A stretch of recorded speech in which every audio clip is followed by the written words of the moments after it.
Hey jongens, wat vind je van het noten van het dwarfsfeest? Leuk. Ja, leuk. Vooral voor de kroegpistool. En wat is er zo leuk hoor?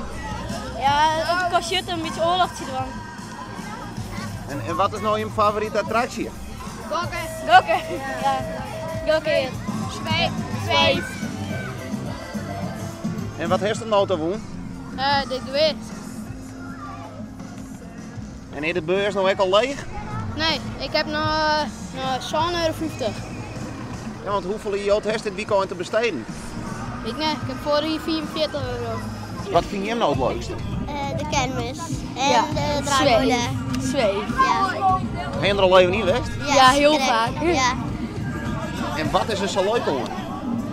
Nou, dat je heel hard gaat. Ze drukken je. Dat is heel leuk. En hoeveel geld heb je hem nou te besteden dit weekend? Dat zie je.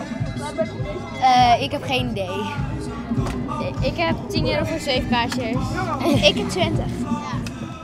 Maar het lijkt mij zo verleidelijk om de eerste dag voort alles uit te jagen. Ja, dat durf ik niet. Daar letten we ook op. Ja. Nou, hoe pak je dat dan om? Ik doe bijvoorbeeld per dag 2 kaartjes.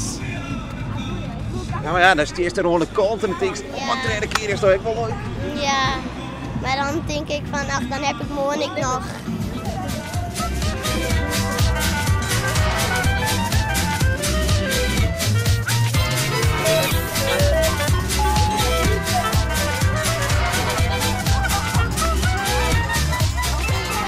En is dit dan ook het leukste weekend van het jaar?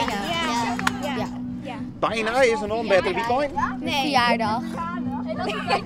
Maar dat is niet dit weekend, dus ja.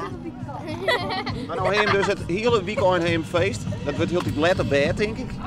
Ja. Hoe komt dat aan maandag? Had je hem binnen squallen maken? Geen idee. Sliepen in de klas? Ja.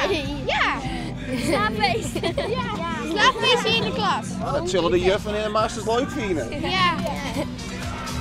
Nou, ik geniet ervan. Ja. Dankjewel.